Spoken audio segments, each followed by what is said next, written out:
오늘은 읽은 사무엘상 16장 말씀을 통하여 중심을 보시는 하나님이라는 제목으로 함께 은혜를 나누도록 하겠습니다. 성경을 읽다 보면 성경에는 지극히 인간적인 그런 사람들의 이야기가 성경에 기록되어져 있는 것을 우리가 발견하게 됩니다. 또 정반대로 지극히 신적인 하나님의 역사하심이 또 성경의 말씀 가운데 기록되어져 있는 것을 우리가 또 발견을 합니다. 너무나 상반된, 너무나 인간적인 이야기와 너무나 신적인 사건이 이렇게 기록되어져 있는 것이 하나님 말씀이에요. 성경을 읽다 보면 너무나 인간적인 이야기만을 집중하여 보면 성경은 마치 우리가 연속극에서 볼 수 있는 듯한 주제들이 나오는 삼류 드라마 같이 여겨질 때가 있다는 것이죠. 여러분은 그런 생각 해보신 적 있는지 모르겠지만 저는 성경을 읽을 때 이 이야기는 성경에서 좀 뺐으면 좋겠는데 왜 이야기를 성경에 쓰셨을까? 이렇게 느껴지는 이야기들이 있어요. 대표적인 것이 며느리 다말을 통하여서 아들을 낳게 되는 유다의 이야기. 여러분 이거 성경에 그냥 없었으면 더 좋았겠다 이런 생각 하신 적 없으십니까? 밧세바를 얻기 위해서 우리아를 전쟁 최전방에 보내어서 우리아를 죽이게 한 다윗, 그 다윗을 왕이라고 이야기하는 이야기. 어떻게 다윗이 그렇게 할 수 있어? 이야기는 좀 다윗의 멋진 이야기만 써놓고 이야기는 좀 이렇게 그냥 슥 빼버리거나 감춰버리면 너무 좋았을 텐데 이렇게 생각이 드는 이야기들이 있다는 거예요.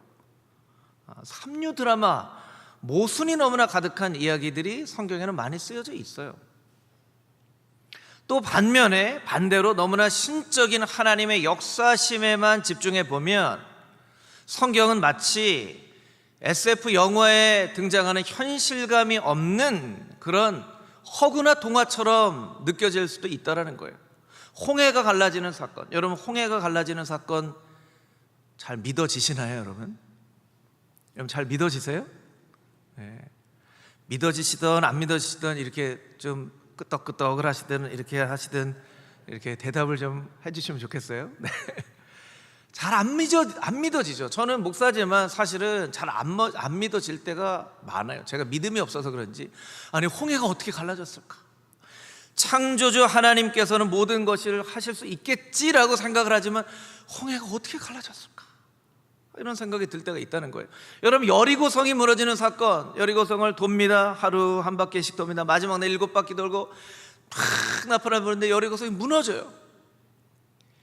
이게 믿어지냐는 거예요. 영화에서나 나올 법한 그런 이야기처럼 여겨진다는 거예요. 뿐만 아니라 하나님의 아들이신 예수님께서 이 땅 가운데 인간의 몸을 입고 오셨다는 그 일, 그리고 십자가에 못 박혀 돌아가시고 죽음을 이기시고 부활하셨다는 이 일이 너무나 믿어지기 어려울 정도로 너무나 신적인 그런 사건처럼 여겨진다는 거예요. 한쪽만 보면 너무 삼류 드라마처럼, 한쪽만 보면 너무 잘 안 믿겨지는 허구처럼 여겨지는, 왜 하나님은 성경에 이런 정반대되는 이야기들을 써놓으셨는가? 이것은 하나님이 분명히 우리에게 가르쳐 주시고자 하는 메시지가 있기 때문이죠. 이것을 비유적으로 표현하면요, 성경에 있는 메시지는요, 진흙탕 속에 피어나는 연꽃 같은 그런 이야기라는 거예요. 여러분 연꽃이 피어나기 위해서는요, 늪지대 같은 진흙탕이 필요합니다. 반드시 필요해요. 없어서는 안 돼요.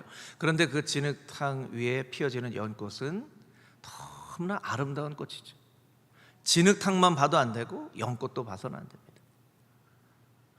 하나님은 우리의 너무나도 인간적인, 그래서 너무나도 모순적이고 죄 많은 우리의 인생을 하나님께서 쓰신다는 거예요. 그 가운데 하나님의 역사심을 나타낸다는 거예요. 그래서 성경을 읽을 때 균형 감각이 필요한데, 어떤 균형 감각이 필요하냐면 성경의 인물들을 충분히 공감하는 그런 능력이 있어야 됩니다. 여러분 성경에 나와 있는 인물들은 초인들이 아니에요. 아브라함이나 다윗이나 모세를 우리가 마치 어떤 초인처럼 생각을 하면 아브라함은 그렇게 할 수 있을지 모르겠지만 나는 그게 안 돼요. 성경의 인물 따로 나 따로 이렇게 생각할 수 있다는 거예요. 여러분, 성경에 나온 인물들도 우리와 다 같은 인간이에요. 우리가 똑같은 인간이에요. 여러분, 그것을 나타내기 위해서 예수님께서도 목마르시다고, 배고프시다고, 피곤하시다고 그렇게 인간적인 모습을 일부러 성경은 기록하고 있잖아요. 그러니까 성경을 읽을 때 이 사람들도 나와 똑같은 사람이구나 라고 생각을 해야 돼요. 반면에 너무 우리가 이 성에 사로잡혀서 하나님의 말씀을 못 믿는 일들이 일어나지 않도록 성경의 인물들을 충분히 공감하는 능력과 이성을 뛰어넘는 믿음으로 하나님을 상상하는 능력의 균형 감각이 우리에게 필요하다는 거예요. 일부러 하나님께서 그렇게 성경의 이야기들을 구성하셨다는 거예요. 이 이야기가 우리에게 주는 메시지는 무엇입니까?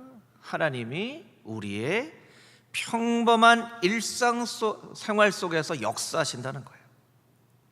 저를 따라서 같이 한번 해볼까요? 나는 너의 평범한 일상 속에서 역사할 것이다. 이 하나님의 우리를 향한 메시지예요. 너의 너무나 지극히 평범한 일상, 지극히 평범하다 못해 너무나 삼류 드라마처럼 느껴지는 그 일상 가운데에서도 나는 아름다운 꽃을 피워낼 수 있는 전능한 하나님이다 라는 것을 우리에게 알려주시는 거예요. 그러니까 우리는 뭔가 위대한 일을 하려고 노력하는 것보다 하나님께서 나의 평범한 삶 가운데에서 오늘도 어떤 일을 이루시는가를 아주 주의 깊게 집중하여 보는 것이 훨씬 더 우리에게 필요한 일이라는 거예요.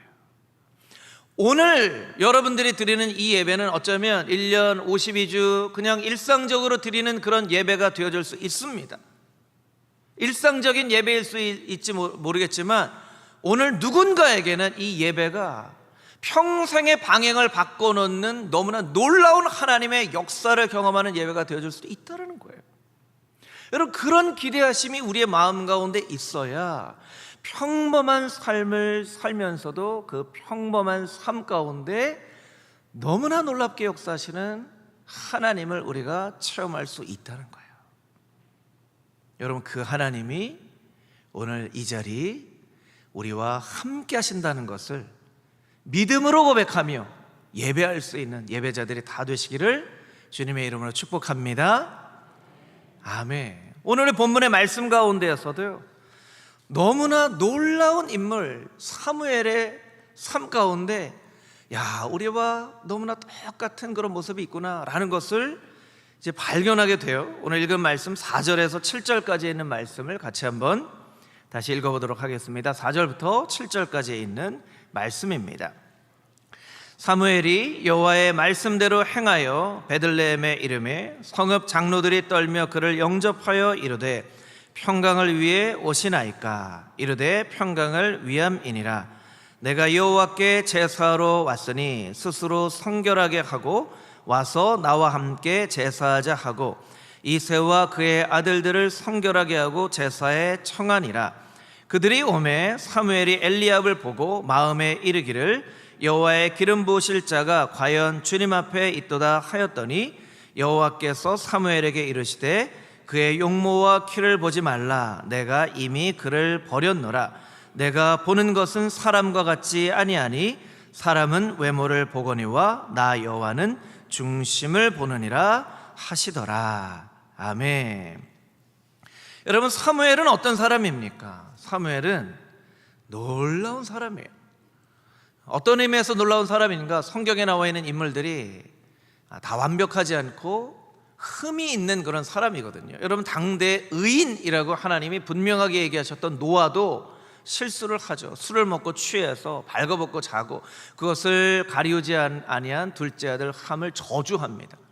여러분, 하나님은 노아를 당대 의인이라고 딱 정해서 말씀을 하셨는데 노아에게도 그런 흠이 있어요. 아브라함에게도 흠이 있고 모세에게도 흠이 있고 다윗에게도 흠이 있고 다 흠이 있는데 성경에 특별히 흠을 이야기하지 아니하는 몇몇 사람인데 그 중에 한 명이 사무엘이에요. 다니엘 이야기를 찾아보면 다니엘의 이야기 가운데 다니엘의 어떤 흠을 발견할 수가 없어요. 사무엘도 마찬가지입니다. 사무엘은 이스라엘의 가장 혼란스러웠던 사사 시대의 마지막 사사이죠. 사사이면서 제사장입니다. 얼마나 혼란스러웠냐면 블레셋과의 싸움에서 법궤를 가지고 가면 무조건 이길 거라고 생각해서 하나님께 물어보지도 않고 엘리 제사장의 두 아들 홈니와 비느하스가 법궤를 메고 전쟁에 나갑니다. 사실 법궤는 그렇게 쉽게 움직이면 안 되는 거거든요. 어떻게 되었죠? 법궤를 빼앗겨 버렸습니다. 법궤를 빼앗겨 버릴 뿐만 아니라 홈니와 비느하스가 전쟁에서 죽습니다. 그 법궤가 빼앗겼다는 이야기를 듣고 엘리 제사장이 거꾸로 져서 죽습니다. 하루아침에 사사이면서 제사장인 엘리가 죽습니다. 두 아들이 죽습니다. 그럼 누가 그 역할을 대신해야 되죠? 사무엘이 그 역할을 대신해야 돼요. 아무런 그런 준비가 되어 있지 않는 것처럼 보여지는 젊은 사무엘이 그 역할을 감당해야 되는데 사무엘은 너무나 그 역할을 잘 감당을 합니다. 왜냐하면 사무엘은 어릴 때부터 성전에서 하나님의 음성을 듣고 자랐기 때문이죠. 이스라엘의 왕을 세울 때도 사무엘에게 말씀하셔서 사울에게 기름 붓습니다. 그러니까 사무엘의 이야기를 이렇게 읽다 보면요, 사무엘은 나하고는 다른 사람이야. 사무엘은 나하고는 차원이 다른 사람이야. 어떻게 사무엘의 이야기를 나하고 적용할 수 있겠어? 이렇게 생각할 수 있을 법한 그런 인물이라는 것이죠. 그런데 오늘 본문의 말씀에 보니까 사무엘의 굉장히 인간적인 모습들이 기록이 되어져 있어요. 오늘 읽은 본문의 바로 앞 구절인 사무엘상 15장 35절과 16장 1절 말씀을 자막을 통하여서 같이 한번 읽어보도록 하겠습니다. 함께 읽겠습니다. 사무엘이 죽는 날까지 사울을 다시 가서 보지 아니하였으니 이는 그가 사울을 위하여 슬퍼함이었고 여호와께서는 사울을 이스라엘 왕으로 삼으신 것을 후회하셨더라. 여호와께서 사무엘에게 이르시되 내가 이미 사울을 버려 이스라엘의 왕이 되지 못하게 하였거늘 내가 그를 위하여 언제까지 슬퍼하겠느냐. 너는 뿔에 기름을 채워가지고 가라. 내가 너를 베들레헴 사람 이새에게로 보내리니 이는 내가 그의 아들 중에서 한 왕을 보았느니라 하시는지라. 아멘. 15장 35절 말씀에 사무엘이 슬펐대요. 그런데 그냥 단순히 슬픈 게 아니라 오랫동안 슬펐다는 거예요. 여러분, 사무엘이 오랫동안 슬펐다는 것을 통해서 알 수 있는 것은 사무엘이 사울을 굉장히 아꼈다는 거예요. 굉장히 마음 가운데 가지고 이렇게 담고 있었다는 거예요. 여러분, 그렇죠? 누군가 헤어지면 오랫동안 슬퍼하는 사람 어떤 사람입니까? 진짜 좋아하는 사람, 진짜 사랑하는 사람. 친구가 어디 멀리 떠납니다. 보고 싶다. 오랫동안 슬퍼합니다. 진짜 좋아하는 친구인 거죠. 사무엘이 사울을 그렇게 생각했다는 거예요. 사실 성경을 보면 사무엘은 늘 사울을 꾸짖고 나무라는 그런 모습으로 보여져요. 아니, 왜 하나님 말씀 그렇게 순종하지 않습니까? 순종이 제사보다 낫다고 하는 걸 왕이 어떻게 모릅니까? 왜 마음대로 그렇게 제사를 합니까? 그런데 사무엘이 사울을 굉장히 아꼈어요. 그러니까 16장 1절 말씀을 보니까 하나님이 그런 사무엘을 보시면서 뭐라고 말씀하세요? 언제까지 슬퍼하겠느냐? 언제까지 슬퍼하겠느냐? 너 언제까지 울고만 있을 거야? 이런 얘기죠. 언제까지 울고만 있을 거야? 하나님, 제 마음이 너무나 슬퍼요. 알아. 근데 언제까지 슬퍼하고만 있을 거야? 정신 차려! 이런 뜻이에요. 그러니까 사무엘이 굉장히 인간적인 그런 모습이 있었다는 것이죠. 사무엘에게는 또 두려운 마음이 있었어요. 사무엘상 16장 2절 3절 말씀인데 우리 자막으로 같이 한번 읽어보도록 하겠습니다. 시작. 사무엘이 이르되 내가 어찌 갈 수 있으리이까? 사울이 들으면 나를 죽이리이다 하니 여호와께서 이르시되 너는 암송아지를 끌고 가서 말하기를 내가 여호와께 제사를 드리러 왔다 하고 이 새를 제사에 청하라. 내가 내게 행할 일을 가르치리니 내가 내게 알게 하는 자에게 나를 위하여 기름을 부을지니라. 아멘. 사울 왕이 사무엘을 두려워했다는 것은 조금 이해가 돼요. 왜냐하면 사울 왕이 잘못하면 사무엘이 꾸짖고 사무엘 때문에가 아니라 하나님이 사무엘을 통하여서 대언하시니까 그건 조금 이해가 되는데요. 사무엘이 사울 왕을 두려워했다는 거예요.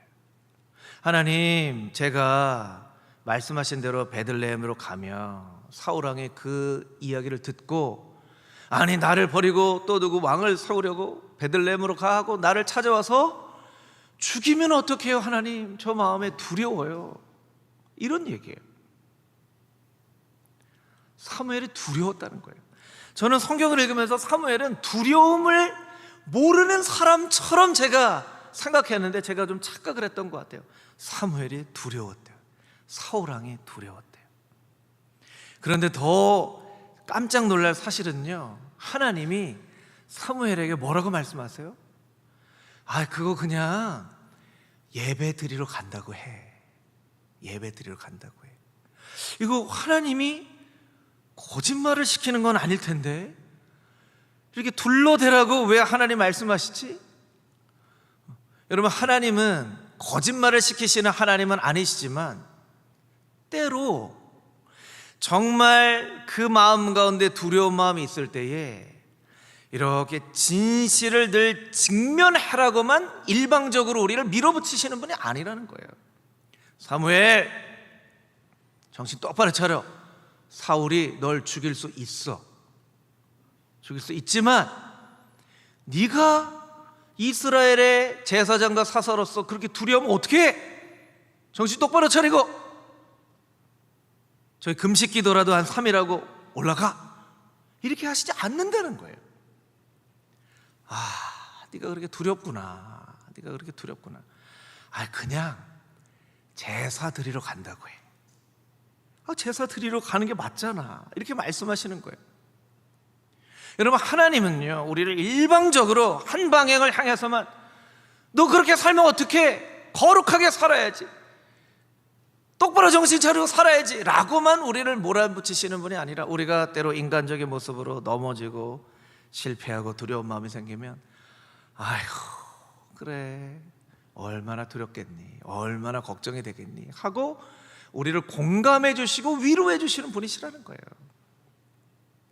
여러분, 진리, 진실은 참 중요하지만 우리의 일상생활 속에서도 보면요, 진실이 다 정답은 아닐 때가 있어요. 제가 어릴 때 주사 맞는 게 되게 좀 싫었거든요. 지금도 좀 주사 맞는 게 싫어요. 제가 설교 시간에 한두 번 말씀드린 거 있지만 제가 약간의 그 선단 공포증이라고요. 뾰족한 거를 못 보는 그런 게 있어요. 그래서 아내가 이렇게 과일을 이렇게 깎을 때 그 칼끝이 저한테 향하면 나한테 약간 이런 게 있어요. 그러니까 이제 저는 한의원에 침 맞으러 가면 그 침 맞는 게 너무나 싫어요. 사실은 침 맞는 거 그렇게 저에 대해서 굉장히 실망하는 표정이신 것 같은데 네. 그럴 수 있죠, 사람마다.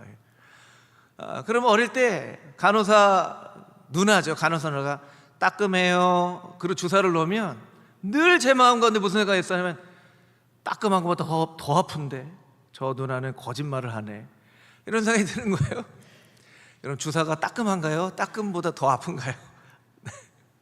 어떤 의사 선생님이 환자에게 이야기를 합니다. 그냥 너무 걱정하지 마시고요, 그냥 마취하고 조금 지나면 깨어날 거예요. 그러면서 다 끝날 거예요. 그렇게 얘기합니다.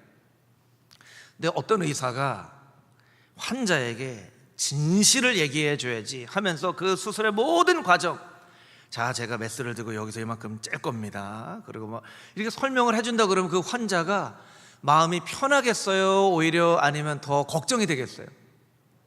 오히려 더 걱정이 돼요. 환자를 더 걱정시키지 않기 위해서 의사는 팩트를 정확하게 환자에게 이야기해 주지 않을 때도 있다는 거예요. 오랜만에 친구 만납니다. 왜 이렇게 이뻐졌어? 여러분, 이거 진리인가요? 거짓인가요? 아이고, 너도 세월을 피해가지 못하는구나. 왜 이렇게 자글자글해졌냐, 이렇게 얘기를 하는 것보다 왜 이렇게 이뻐졌어? 왜 이렇게 살 빠졌어? 왜 이렇게 날씬해졌어? 정말 이렇게 세월을 거꾸로 가는 사람이 있긴 있구나. 여러분, 인류 역사 가운데 세월을 거꾸로 가는 사람은 단 한 명도 없어요. 단 한 명도 없어요. 그런데 그런 얘기를 해줄 때 기분이 좋잖아요. 그러면 나는 친구에게 거짓말을 한 걸까요? 아니에요. 그렇지 않다는 거예요. 여러분, 진실은 늘 중요하지만 너무나 맹목적으로 진실만을 추구할 때 우리는 오류에 빠져버릴 때가 있다는 거예요. 때로는 진실은 현실을 망가뜨리지 않는 어떤 선 안에서 이렇게 나타내는 그런 의미가 있다라는 거예요. 그래서 하나님께서는 그래, 사울왕이 널 죽일 수 있지만 두려움 직면하고 앞으로 가 하지 않고 그냥 제사 드리러 왔다고 해 라고 공감해 주시는 거예요. 그 사무엘의 마음 가운데 있었던 두려움을 공감해 주시는 거예요. 우리 하나님은 그렇게 우리의 두려움을 공감해 주시는 하나님이시라는 거예요. 할렐루야, 아멘. 또 사무엘에게 이런 모습이 있더라고요. 6절 말씀을 보니까 6절 말씀 한번 자막으로 보여주세요. 6절, 첫째 아들 엘리압이 옵니다. 사무엘이 과연 여호와께서 기름 부으실 자가 이 앞에 있구나 라고 생각을 했어요. 그런데 바로 하나님께서 사무엘에게 사무엘, 용모나 키를 보지 마. 사람은 외모를 보지만 나는 중심을 보고 있어. 여러분, 사무엘쯤 되면요, 외모 보지 않고, 사울왕 때문에 한번 실패했잖아요. 외모 보지 않고 하나님은 중심을 보시는 하나님이지 하고 바라봐야 되는데 그 사무엘도 외모를 본다는 거예요. 여러분, 이런 사무엘이 외모를 본다는 그 일이 저에게는 좀 위로가 되더라고요. 사무엘은 정말 대단한, 흠도 없고 오류도 없는 사람인 것처럼 생각했었는데 나와 똑같은 성정을 가진 그런 사람이구나. 그런데 여러분, 우리와 똑같은 성정을 가지고 있는 사무엘과 우리의 삶에 차이가 있다면, 사무엘은 슬픔 가운데 있을 때에 하나님의 말씀을 들었어요. 두려움 가운데 있을 때 하나님의 말씀을 들었어요. 외모를 보는 인간적인 기준이 사무엘의 마음 가운데 있을 때에 하나님의 말씀을 들었어요. 하나님의 말씀이 있는가 없는가가 우리를 사무엘처럼 귀하게 쓰임받게 하는 사람이 되게 할 수도 있고 그렇지 않은 사람이 되어줄 수도 있다는 거예요. 여러분, 한 주간의 삶을 여러분 어떻게 사셨습니까? 하나님의 말씀이 여러분 가운데 충만하게 거하는 삶을 사셨습니까? 아니면 일주일 동안 하나님의 말씀과 전혀 상관없이 살다가 오늘 예배 자리에 오셨습니까? 여러분, 그것은 너무나 중요한 차이를 만듭니다. 우리는 슬퍼할 수 있어요. 사무엘도 슬퍼했는데요. 우리 두려워할 수 있어요. 사무엘도 두려워했는데요. 우리가 잘못된 기준을 가지고 삶을 살 수 있어요. 사무엘도 외모를 보면서 엘리압을 마음에 들어 했는데요. 그런데 사무엘은 하나님의 말씀을 들었습니다. 그리고 하나님의 말씀으로 자기의 부족함과 연약함을 채워갔다는 거예요. 그러면 오늘 우리는 예배 자리에서 하나님 앞에 이렇게 기도해야 되겠죠. 하나님, 저에게도 슬픔이 있습니다. 두려움이 있습니다. 인간적인 생각이 있습니다. 그러나 하나님의 말씀을 날마다 나에게 들려주셔서 그 하나님의 말씀으로 나를 올바른 길로 인도하여 주시옵소서. 나는 하나님의 말씀이 없이는 언제든지 잘못된 길로 갈 수 있는, 슬픔 가운데 빠져 살 수 있는, 두려움 가운데 사로잡혀 살 수 있는 그런 연약한 인간입니다. 하나님 말씀으로 나를 붙잡아 주시옵소서. 그렇게 하나님 앞에 기도하며 나아가야만 한다는 거예요. 여러분, 날마다 하나님의 말씀과 함께 동행하며 살아가는, 그래서 우리의 삶 가운데 사무엘처럼 슬픔과 두려움과 잘못된 기준이 있을지라도 늘 하나님의 말씀으로 올바른 길로 인도함을 받는 금호중앙의 모든 성도님들이 다 되시기를 주님의 이름으로 축복합니다. 할렐루야, 아멘, 아멘. 오늘 말씀 7절과 12절, 13절 말씀을 다시 한번 읽어보도록 하겠습니다. 7절, 12절, 13절 말씀입니다. 먼저 7절 말씀 읽겠습니다. 여호와께서 사무엘에게 이르시되 그의 용모와 키를 보지 말라. 내가 이미 그를 버렸노라. 내가 보는 것은 사람과 같지 아니하니 사람은 외모를 보거니와 나 여호와는 중심을 보느니라 하시더라.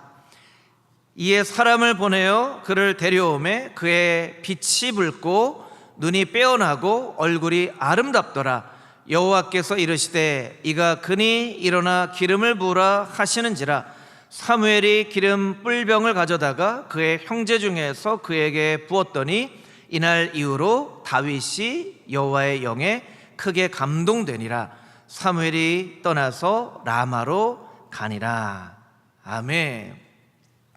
7절에 보니까 사람은 외모를 보지만 하나님은 중심을 보신다고 하셨는데 12절 말씀 자막으로 한번 보여주세요. 다윗을 데리고 옵니다. 그의 빛이 붉고 눈이 빼어나고 얼굴이 아름답더라. 중심을 보신다고 그랬는데 12절에 보니까 얼굴이 아름답다 이렇게 표현이 되어 있어요. 이 12절에 나와 있는 눈이 빼어나고 얼굴이 아름답다는 것은요, 외면의 아름다움이 아니라 내면의 아름다움이 겉으로 이렇게 드러나는 그런 모습을 표현하는 그런 표현이에요. 하나님은 중심을 보신다는 거예요. 이 중심이라는 의미가 무엇일까?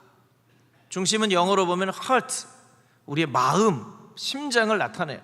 근데 성경에는 마음이라는 표현도 많이 있어요. 근데 왜 굳이 이 말씀은 하나님은 그 마음을 보신다라고 말씀하지 않고 중심이라고 표현했는가? 마음이라고 하는 많은 말씀이 있고 또 중심이라고 특별하게 표현된 몇몇 구절들이 있어요. 그러니까 이 중심은 마음보다 조금 더 깊은 의미가 있다는 것이죠. 이 중심이라는 표현은 사람의 지식, 감정, 의지, 모든 정신활동이 일어나는, 우리의 신앙의 모든 결정들이 일어나는 우리의 마음의 비밀스러운 장소예요. 그래서 때로는 그 중심이 머리에 있다고 들었던 때도 있고, 이 가슴에 있다고 생각들었던 때도 있고, 이 배에 있다고 생각되었던 그런 때들도 있었어요. 마음보다는 더 깊고 심오한 의미가 있다는 것이죠. 참고 구절을 한 구절만 좀 살펴보면 마가복음 2장 8절 9절 말씀이에요. 우리 같이 읽어보겠습니다. 그들이 속으로 이렇게 생각하는 줄을 예수께서 곧 중심에 아시고 이르시되 어찌하여 이것을 마음에 생각하느냐. 중풍병자에게 내 죄 사함을 받았느니라 하는 말과 일어나 내 상을 가지고 걸어가는 말 중에서 어느 것이 쉽겠느냐. 아멘.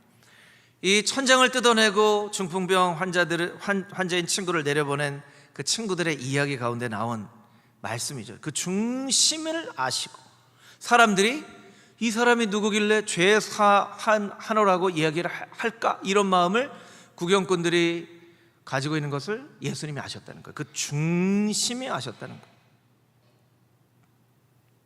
저는 이 말씀을 보면서 채 15살도 되지 않았을 법한 그 소년 다윗의 마음의 중심에 뭐가 있었길래 하나님이 다윗을 그토록 사랑하면서 택하시고 이스라엘을 다시 일으킬 사람, 사울로 말미암아 망쳐버린 이스라엘의 왕을 다시 회복할 사람, 골리앗을 쓰러뜨릴 용사, 하나님께서 다윗을 훈련시키는 그 모든 기간 동안에도 믿음을 잃어버리지 않고 주옥같은 시편을 써낼 시인이면서 인류 역사가 가장 훌륭한 예배자라고 칭찬받을 만한 그 예배자 다윗을 삼으셨을까? 그 소년 다윗의 마음의 중심에 과연 뭐가 있었기에 하나님이 그 중심을 그렇게 기쁘게 여기셨을까? 그게 너무나 궁금해졌어요. 구약 성경에 다윗의 이름은요 한 600번 정도 등장을 합니다. 신약에도 60번 정도 등장을 해요. 성경에 하나님의 감동으로 쓰여졌다라는 그런 말씀으로 근거해 보면 600번 하나님께서 다윗을 부르신 거예요. 내 다윗, 내 사랑하는 다윗 600번이나 부르셨어요. 성경에는 동명이인들이 많이 나옵니다. 그런데 신구약을 살펴서 다윗이라고 하는 이 이름은 다윗 왕에게만 나오고, 다윗이라는 이름을 가진 사람은 그 전에도 없고 그 후에도 없는, 오직 다윗이어야만 하는 그 이름, 다윗의 이름의 뜻은 사랑받는 자 이런 뜻이에요. 하나님이 그토록 사랑하셨던 다윗, 그 중심에 과연 뭐가 있었기에 뭐가 있었기에 하나님은 그 소년 다윗의 마음에 있었던 그 중심을 보시고 기름 부어 왕으로 세우신 것일까? 그것을 묵상을 하고 생각을 하는데요, 엉뚱하게 다윗이 소년이었잖아요.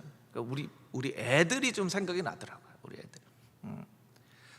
제가 설교 시간에 가끔보다 조금 더 자주 저희 아이들 얘기를 하죠. 네.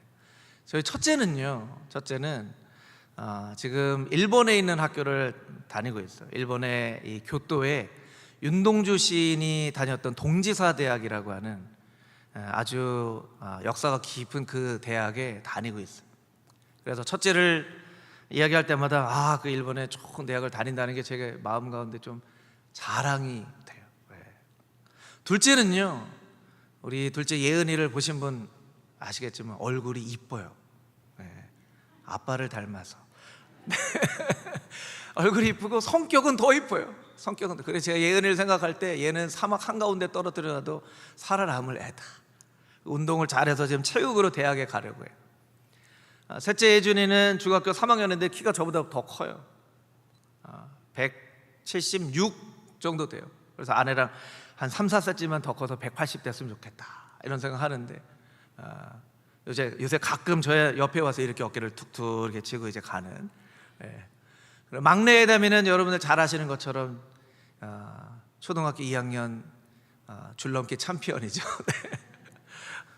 그런 아이들에 대해서 사랑하는 마음이 제 마음 가운데 진짜 많아요. 그런데 이 설교를 준비하면서 하나님이 저에게 너는 목사로 그렇게 설교를 하면서도 어떻게 네 머릿속에는 인간적인 생각으로만 가득 차 있냐 라고 하나님께 저한테 말씀하시는 것 같더라고요. 하나님께서 그러면 네 첫째가 좋은 데 가지 않고, 둘째가 안 이쁘고, 셋째가 키가 안 크고, 막내가 그렇게 사랑스러운 아들이 되지 않으면 너는 네 아이들을 똑같이 자랑할 수 있겠니? 나는 좋은 대학 안 가도, 이쁘지 않아도, 키가 크지 않아도, 운동을 잘하지 않아도 그 마음의 중심에 나를 향한 진실한 마음이 있으면 그 누구든지 다윗처럼 사용할 수 있는 전능한 하나님이야. 너는 인간적인 생각으로만 가득 차 있는 놈이로구나. 그렇게 하나님께서 저에게 말씀하시는 것 같아서 설교를 준비하면서 너무 사실은 좀 힘들었어요.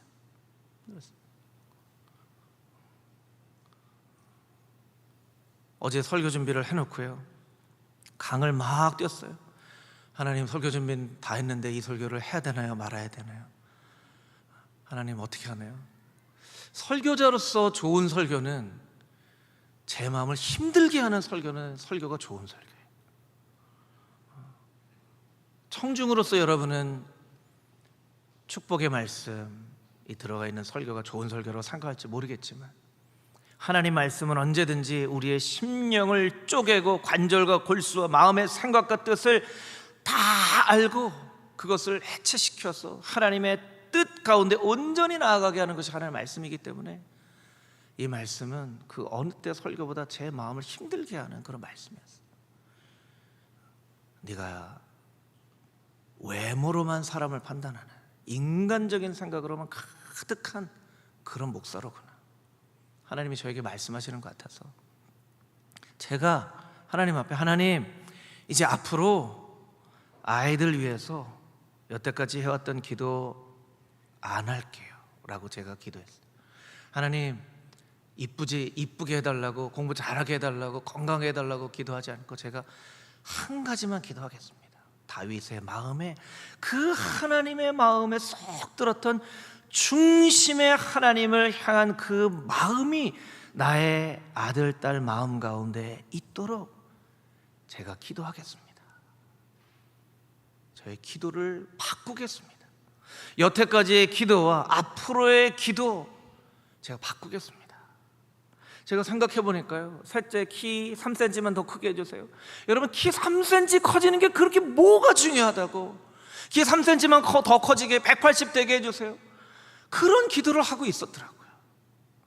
다윗처럼 마음의 중심에 진실함을 가지고 하나님을 예배하는 예배자 되게 해주십시오라고 기도하기보다 외형적인 생각, 인간적인 생각으로 가득 차서 키 3cm 더 커지게 해주세요, 그렇게 기도했더라고요. 여러분, 오늘부터 우리는 교육부의 여름성경학교 수련회를 위해서 기도합니다. 근데 여러분, 여름성경학교 수련회 위해서 기도할 때 우리가 다윗의 마음 가운데 그 하나님의 마음에 쏙 들었던 중심의 하나님을 향한 마음을 우리의 교육부의 자녀들에게 허락하여 주시옵소서라고 우리가 기도해야 돼요. 그렇지 않으면요,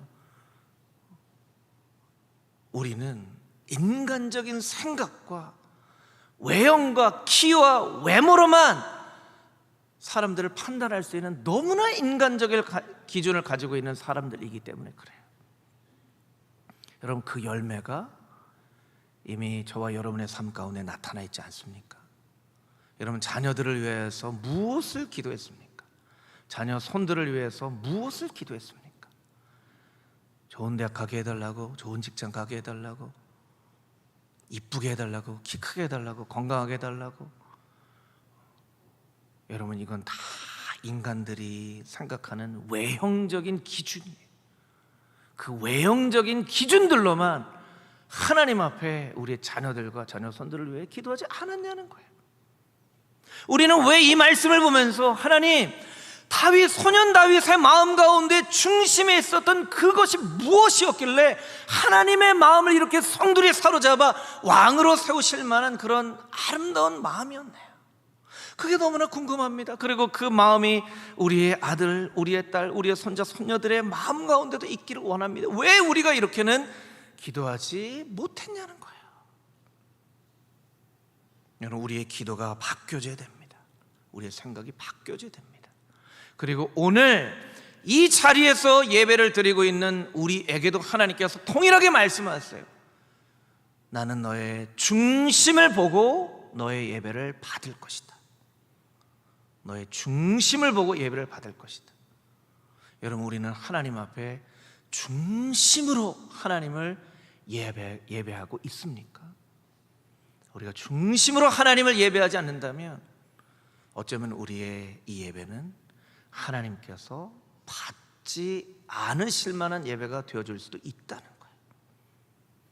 날마다 하나님 앞에 예배하며 나아갈 때 중심으로 하나님을 예배하는 하나님의 거룩한 백성이 되어야만 한다는 것이죠. 아마도 다윗은 사무엘을 통하여 왜 다윗을 왕으로 세우셨는지에 대한 이야기를 들을 기회가 있었을 거예요. 선지자 사무엘이여, 당신이 나를 기름 부으셨는데 그 기름 부으실 때 혹시 하나님께서 하신 말씀이 있으셨는지 저에게 좀 알려주십시오. 사무엘이 하나님이 중심을 보신다고 말씀하시고 너에게 기름 부으라고 하셨다. 다윗이 알고 있었을 거예요. 그런데 다윗이 그것을 진짜로 깨닫게 되었을 때는 아이러니컬하게도 밧세바를 통하여서 낳게 된 그 아들이 죽게 되었을 때 눈물로 회개하며 시편 51편의 찬양으로 하나님 앞에 올려드렸던 그 구절에 다윗이 그 고백을 합니다. 마지막으로 시편 51편 6절 말씀을 읽고 말씀을 마치도록 하겠습니다. 우리 함께 읽겠습니다. 보소서, 주께서는 중심이 진실함을 원하시오니 내게 지혜를 은밀히 가르치시리이다. 아멘.